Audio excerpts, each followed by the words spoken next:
होई, अब थोड़ा मेटल मेटल के बारे में जान ले हैं कि मेटल नॉन मेटल आपने वैसे देख रखा है ना इसको लेकर के, बट मेटल नॉन मेटल का भी एक बार माइंड मैप देख लेते हैं कि इसके अंदर क्या क्या चीज़ें इंपॉर्टेंट है, क्या नहीं है, क्या नहीं है उसको तो नहीं पढ़ेंगे, लेकिन जो चीज़ इंपॉर्टेंट है उस चीज़ों पे क्या कर लेते हैं, जल्दी से एक नज़र डाल लेते हैं क्विक रिवीजन टाइप से, है ना। और जैसा कि मैंने आप लोगों से बोला था कि सेकंड पार्ट के बाद मैं थर्ड पार्ट आपके लिए इसका लेकर के आऊँगा, है ना, केमिस्ट्री का, जिसके अंदर थर्ड चैप्टर आ चुका है बेटा, है ना। तो आइए जल्दी से शुरू करते हैं बिना किसी देरी के, क्योंकि अपने को तैयारी करनी है। क्या करनी है बेटा? तैयारी कर रहे हैं अपन। क्विक रिवीजन चाहिए तो क्विक रिवीजन अपन क्या बेटा लेकर के आ गए हैं आप लोगों के लिए साइंस का। ओके, आ जाइए। तो सबसे पहले जो अपन स्टार्ट कर रहे हैं मेटल से स्टार्ट करते हैं कि मेटल्स होते क्या है बेटा। तो मेटल्स क्या होते हैं जो कि कलर कौन सा ले अपन, मेटल्स क्या होता है इलेक्ट्रोपॉजिटिव बोला गया है यहाँ पे, है ना। मेटल्स इलेक्ट्रोपॉजिटिव होते हैं, मतलब कि उन मेटल्स के ऊपर क्या होता है एक तरीके से एक पॉजिटिव चार्ज होता है, ठीक है ना। सारे मेटल्स के ऊपर क्या होता है बेटा पॉजिटिव चार्ज होता है, ठीक है। और उनके पास इलेक्ट्रॉन लूज करने की टेंडेंसी होती है ना, क्योंकि अब मेटल है तो पॉजिटिव चार्ज होता है। क्यों होता है? क्योंकि बेटा वो इलेक्ट्रॉन को लूज करते हैं, है ना। बहुत ही सिंपल सी कहानी है। और जस्ट अपोजिट नेचर का कौन होता है? Non metal. Non metal negative charges gain करते हैं। क्यों? क्योंकि वो इलेक्ट्रॉन्स को गेन करते हैं, ठीक है। वो लूज करते ही गेन करते हैं, है ना। वो उन पे नेगेटिव, उसमें उन पे पॉजिटिव चार्ज होता है, इन पे नेगेटिव चार्ज होता है। सीधी सी बात है भाई, अगर कोई नेगेटिव चार्ज कहीं से निकल रहा है तो वो पॉजिटिव हो जाएगा, लेकिन कोई न्यूट्रल है उसके ऊपर अगर नेगेटिव चार्ज चला जाएगा तो क्या हो जाएगा बेटा? वो नेगेटिव हो जाएगा। तो इसी तरीके से नॉन मेटल्स जो होते हैं बेटा सारे सारे कैसे होते हैं? नेगेटिव होते हैं। और मेटल्स जो होते हैं बेटा क्या होते हैं? पॉजिटिव होते हैं। फिजिकल प्रॉपर्टीज की बात करें बेटा तो बहुत ही इजी है। पहली फिजिकल प्रॉपर्टी यहाँ पे इनने रखी है मेलेबिलिटी। पीट करके जो पतली पतली थिन शीट्स में कन्वर्ट करते हैं वो क्या हो गया बेटा? मेलेबिलिटी। फिजिकल प्रॉपर्टी ध्यान रखना केमिकल नहीं है। बहुत से बच्चे गड़बड़ी कर देते हैं कि केमिकल प्रॉपर्टी के अंदर क्या रख देते हैं? फिजिकल प्रॉपर्टी रख देते हैं। नहीं बेटा, मार्क्स कट जाएंगे। फिजिकल मत लिखो, क्या लिखो बेटा? केमिकल लिखो। इतनी जल्दी फिजिकल वाली प्रॉपर्टीज मत डाला करो, ठीक है ना। पहले केमिकल प्रॉपर्टीज को बेटा, वहां पूछी केमिकल प्रॉपर्टीज गई है, आप बता रहे हो फिजिकल, तो गलत हो जाएगा बेटा ये, है ना। और दूसरी क्या बेटा? डक्टिलिटी। यहां पर देखो इंग्लिश में लिखी हुई है सारी चीजें, डेफिनेशन चाहिए काफी है। डक्टिलिटी बेटा क्या है कि आप उसको खींच तान करके क्या कर दो, उसके लंबे लंबे से वायर बना दो, है ना। तो वो है डक्टिलिटी। बहुत इंपॉर्टेंस कुछ प्रॉपर्टीज भी है बेटा। एक तो कंडक्टिविटी बता रखी है, मेटल कंडक्टर होते हैं किसके? उसके हीट और इलेक्ट्रिसिटी के, ठीक है। यहां पर ये तीसरी प्रॉपर्टी। चौथी में बता देता हूं बेटा, यहाँ पे सोनोरस।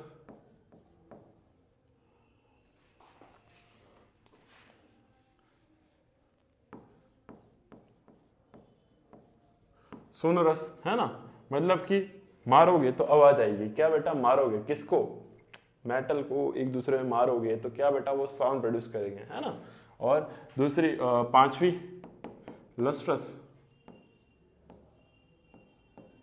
जनरली क्या होता है बेटा? सारे मेटल्स के होते हैं शाइनी सरफेस के साथ होता है, ठीक है ना। तो लस्ट्रस।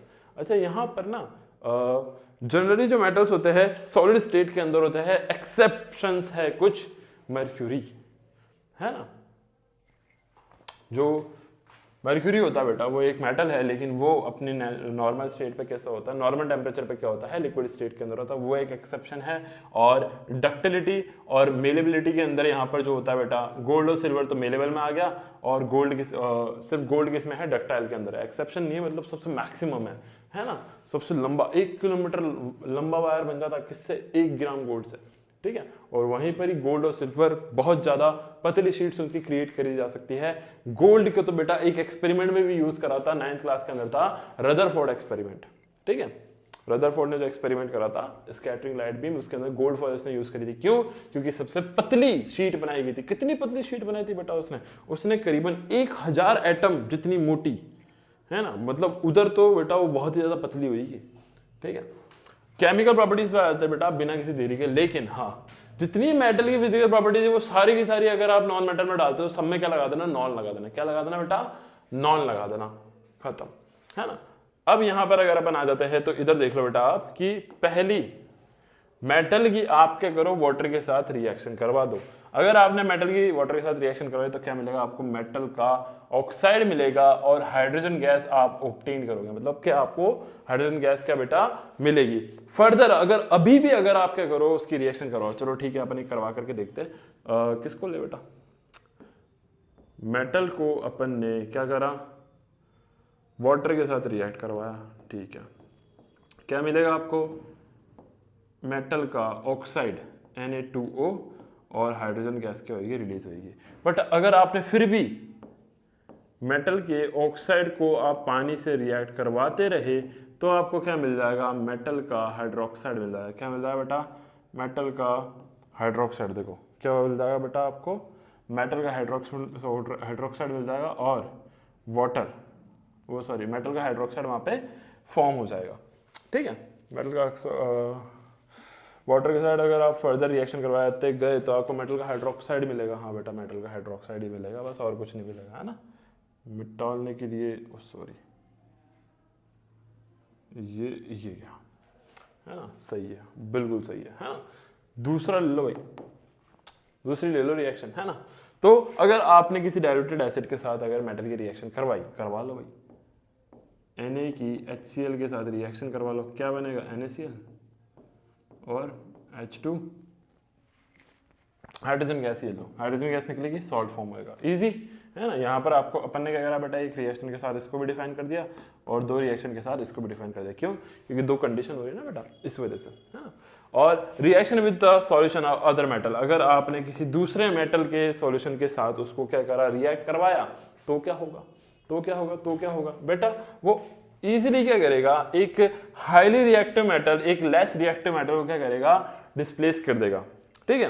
एक हाई रिएक्टिव मेटल डिस्प्लेस कर देगा लेस रिएक्टिव मेटल को और उधर क्या कर लेगा, एक सॉल्ट फॉर्म कर लेगा, ये देखो, है ना। अगर आप इसके फॉर्म में यहाँ पर देखना चाहते हो तो आप ऐसा करो, CuSO4 को देख लो, CuSO4 के अगर आप Fe से करवाइए, देखो ये एक्वास फॉर्म में होएगा, है ना, और ये सॉलिड्स फॉर्म में होएगा। अब यहाँ पे क्या है, ये FeSO4 यहाँ पे बन जाएगा एक्वास स्टेट के अंदर और यहाँ पे कॉपर सॉलिड स्टेट के अंदर वहाँ पे बचने लग जाएगा, है ना। तो ये क्या हो गया बेटा, एक तरीके डिस्प्लेसमेंट रिएक्शन हो गई। नॉर्मली सॉल्ट्स में भी ऐसा होता है, अगर आप किसी मेटल के सॉल्ट से किसी दूसरे मेटल को क्या करो, रिएक्ट करवाओ, तो क्या होगा, वो लेस रिएक्टिव मेटल को सॉल्ट में से हटाएगा और खुद जाकर के उसको क्या लेगा बेटा, जगह ले लेगा उसकी, है ना। क्या हत्या लेगा, जगह हत्या लेगा। देखो कॉपर यहाँ पे AgNO3 सिल्वर नाइट्रेट के साथ रिएक्शन कर रहा है, वो क्या करेगा, Ag को हटाएगा, क्यों, क्योंकि कॉपर ज्यादा रिएक्टिव है। यहाँ पर देख सकते हो आप, कॉपर ज्यादा रिएक्टिव है सिल्वर से, तो वो क्या करेगा, वो जाएगा, इसको दो थप्पड़ लगाएगा, हटाएगा और कॉपर अपना नाइट्रेट बना लेगा और यहाँ पे Ag क्या हो जाएगा, बेचारा अकेला हो जाएगा, ठीक है। अभी किसके अकॉर्डिंग हो रही है बेटा, रिएक्टिविटी सीरीज, देखो यहाँ पे रिएक्टिविटी सीरीज भी समा गई, ठीक है, मेटल की रिएक्टिविटी सीरीज समा गई। इसके अलावा और जो यहाँ पर आती है बेटा केमिकल प्रॉपर्टीज, तो वो होगी अलॉय फॉर्मेशन, है ना। अलॉय फॉर्मेशन क्या है, homogeneous mixture of the two और मोर मेटल्स, और या नॉन मेटल्स भी हो सकते हैं, ठीक है ना, टू और मोर मेटल्स, नॉन मेटल्स को भी मिक्स कर सकते हैं, मेटल्स को भी मिक्स कर सकते हैं, और क्या बना सकते हैं बेटा, अलॉय बना सकते हैं। अच्छा अगर आपने मर्क्यूरी के साथ ऐसा करा, मर्क्यूरी को किसी अलॉय में यूज करा, तो क्या बनेगा बेटा, तो बनेगा अमलगम। कौन बनेगा, अमलगम, मतलब कि उन अलॉय को क्या बोला जाता है, उन अलॉय को जिसके अंदर आपने मर्क्यूरी का यूज करा है उनको क्या बोला जाता है, अमलगम बोला जाता है, ठीक है। और हाँ थोड़ा सा यहाँ पे मेटल के ऑक्साइड्स पे भी देखना कि मेटल्स के जो ऑक्साइड्स होते हैं जो हाईली रिएक्टिव होते हैं, कहाँ चले गए, जो बेसिक नेचर के होता है, एम्फोटेरिक ऑक्साइड्स थे यहाँ पे, चलो ठीक है कोई नहीं, है ना, आया तो ठीक, नहीं आया तो ठीक है ना। नॉन मेटल, अच्छा ठीक है। अब मेटल को यहाँ पर इनने पूरा खत्म करा है कि मेटल का पहले एक्सट्रैक्शन भी करवा लो, है ना।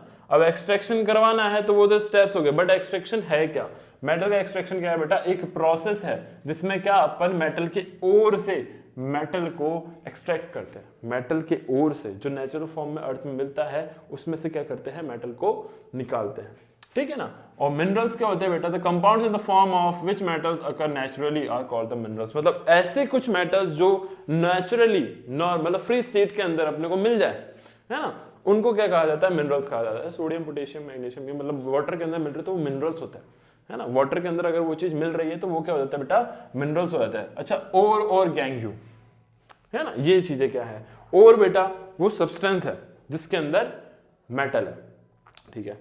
अगर आप उसमें से मेटल को निकाल लो तो जो कचरा बचा उसको बोला जाता है गैंग्यू।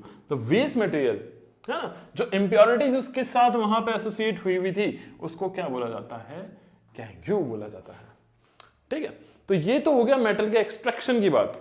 लेकिन एक्सट्रैक्शंस में किस तरीके से एक्सट्रैक्शंस होगी उनको थोड़ा सा यहां पर देख लो कि 3 टाइप से रख रखा होता है बेटा, highly reactive, mid reactive, low reactive. NCERT में भी मिल जाएगा आपको, है ना, डिट्टो सेम मिलेगा, लेकिन क्योंकि फ्लो चार्ट अच्छा था अपन ने रख लिया, है ना, अपन तो रख लेंगे, है ना। तो इलेक्ट्रोलाइसिस, अगर हाईली रिएक्टिव मेटल है तो क्या करवा दो बेटा, इलेक्ट्रोलाइसिस करवा दो। क्या करवा दो बेटा, इलेक्ट्रोलाइसिस करवा दो, बहुत अच्छी बात है ना। और अगर लो रिएक्टिव है तो बेटा उसके सल्फाइड ओर्स को देखो। जैसे कि अगर यहां पर मैं ले लूं, चलो ठीक है, कुछ स्पेशल ओर्स लेते हैं, जैसे कि Cu, है ना, कॉपर का अपने बोले Cu2S या फिर HgS। देखो इसके सल्फाइड ओर को क्या कहा जाता है, कॉपर ग्लैंस। क्या कहा जाता है, कॉपर ग्लैंस। और इसके ओर को मतलब क्या कहा जाता है, सल्फाइड को, है ना, सिनेबार, ठीक है। ये लो कॉपर ग्लैंस और सिनेबार, है ना। अगर आप क्या करते हो, सल्फाइड ओर को क्या करो, प्रेजेंस ऑफ एयर, रोस्टिंग क्या होती है बेटा, जब आप हीट कर रहे हो, heating in the presence in air, है ना। ऑक्सीजन की प्रेजेंस में मतलब कि अगर आप हीट अप कर रहे हो तो उसको क्या कहा जाता है, रोस्टिंग कहा जाता है ना। जैसे कि रोस्ट कर दो, लो बेटा रोस्ट कर दो, Cu2S को अगर आपने क्या करा, ऑक्सीजन के प्रेजेंस में गर्म करा तो ये कॉपर अपना ऑक्साइड बना लेगा और सल्फर डाइऑक्साइड वहां से रिलीज होने लग जाएगा। अब क्या करो, आप फर्दर Cu2S को Cu2O के साथ गर्म कर दो और फिर ये क्या बना लेगा, कॉपर अलग हो जाएगा और वहां पर सल्फर डाइऑक्साइड अलग हो जाएगा, ठीक है ना। रिएक्शन बैलेंस करनी आपकी जिम्मेदारी है, आपकी थोड़ी सी प्रैक्टिस हो जाएगी। क्या हो जाएगी बेटा, practice. Practice makes the mans and womens also perfect, ठीक है। लो, तो ये बात होगी सल्फाइड ओर की, है ना, रोस्टिंग। सिनेबार का भी सिनेबार का भी सेम रहता है, ओके। नॉर्मली आप नॉर्मल एक ही स्टेप्स के अंदर भी हो जाता है, कोई ऐसा इशू नहीं है ना। बस उसके अंदर अगर आप गर्म करोगे, देखो तो, है ना, तो HgS को अगर आपने ऑक्सीजन की प्रेजेंस में गर्म करा तो ये भी क्या करेगा बेटा, H2 बनाएगा, है ना, ओ सॉरी, है ना, और वो तो निकालना ही भूल गया अपन, HgO। अब क्या करो, आप इसको फर्दर गर्म करते रहो, तो ऑक्सीजन की प्रेजेंस में गर्म करते रहो, है ना। तो ये थोड़ा सा अपन ने क्या कर दिया, इसको सिर्फ हीट करना है ना, इसको सिर्फ हीट करना है आपको। तो ये H अलग हो जाएगा और O2 वहां से क्या हो जाएगा, अलग हो जाएगा। सिनेबार के हिसाब से हो गया, ठीक है ना। अब इलेक्ट्रोलाइसिस नॉर्मल है, आपको कुछ नहीं करना, आपको उसका एक सॉल्यूशन लेना है और क्या करना, 2 इलेक्ट्रोड्स डाल देनी है ना। जैसे आप बिजली डालोगे, दोनों के दोनों मेटल्स अलग, इम्प्योरिटीज अलग हो जाएगी और जो दूसरा मेटल होगा वो एक तरफ, दूसरा मेटल, एक नॉन मेटल एक तरफ, वो एक मेटल एक तरफ, ठीक है ना। प्योर मेटल मिल जाता बिल्कुल भयंकर वाला, है ना। यहाँ पर भी मेटल की क्या होगी, रिफाइनिंग हो जाएगी, ठीक है। अब अगर वो मीडियम रिएक्टिव के अंदर आ गया तो आप क्या, अगर कार्बोनेट और है तो कैल्सिनेशन करवा दो। कैल्सिनेशन कुछ नहीं है बेटा, एब्सेंस ऑफ एयर है,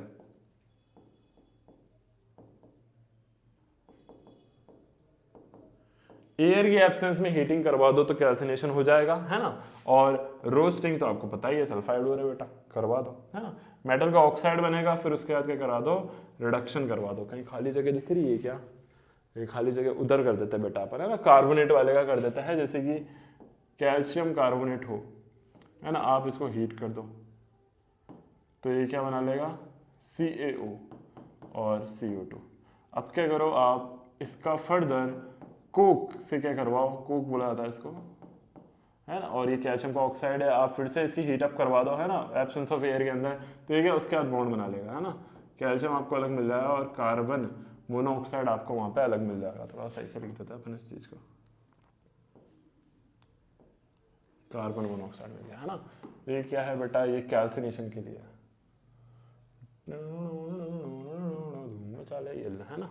तो ये क्या हो गया बेटा, पहले स्क्रीनशॉट ले लो पूरा पूरा, है ना। मेटल्स का एक्सट्रैक्शन, मेटल की केमिकल प्रॉपर्टी, मेटल की फिजिकल प्रॉपर्टी, और नॉन मेटल की तो बेटा बेसिक अपन ने बता दी, है ना। बाकी नॉन मेटल पे और अभी अपन आगे बढ़ेंगे, थोड़ा सा ध्यान रखना, है ना। जल्दी स्क्रीनशॉट लो, ले लिया भाई, ज़्यादा टाइम थोड़ी लगाना, नहीं तो बहुत टाइम हो जाएगा, है ना। जैसे मैं इसको क्लिक करूंगा सारी चीज़ें उड़ जाएगी, है ना। तो ले लिया स्क्रीनशॉट, वीडियो पीछे कर लेना और धीरे कर लेना, और फिर चीज़ें पता पड़ जाएगी आपको, है ना। अब आ गए हैं अपन इस पर, ये लो, तो आ जाओ भाई।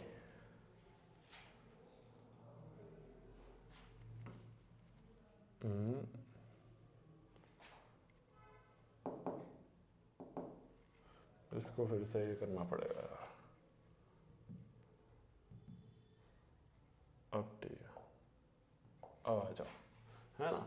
तो मेटल्स की तो बात होगी थी। नॉन मेटल्स बेटा इलेक्ट्रोनेगेटिव एलिमेंट्स होता है ना, अपन ने वहाँ पे बात करी थी कि इलेक्ट्रोपॉजिटिव होता है, तो यहाँ पर बात करेंगे कि ये इलेक्ट्रोनेगेटिव होता है। इसको मैं ना इस साइड रख देता हूँ, नहीं तो क्या मेरे को उस साइड बहुत लिखना होता है, उस साइड हाथ बहुत अच्छा चलता है अपना, है ना। इस साइड इतना हाथ ज़्यादा नहीं जाता, ठीक है ना।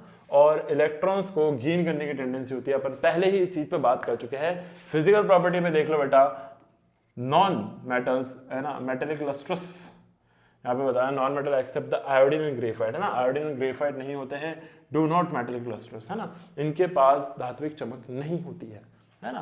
कंडक्टिविटी जनरली क्या होता है, पुअर कंडक्टर होता है, ठीक है, क्योंकि एब्सेंस ऑफ फ्री इलेक्ट्रॉन्स, उनके पास फ्री इलेक्ट्रॉन्स होते ही नहीं है, इस वजह से।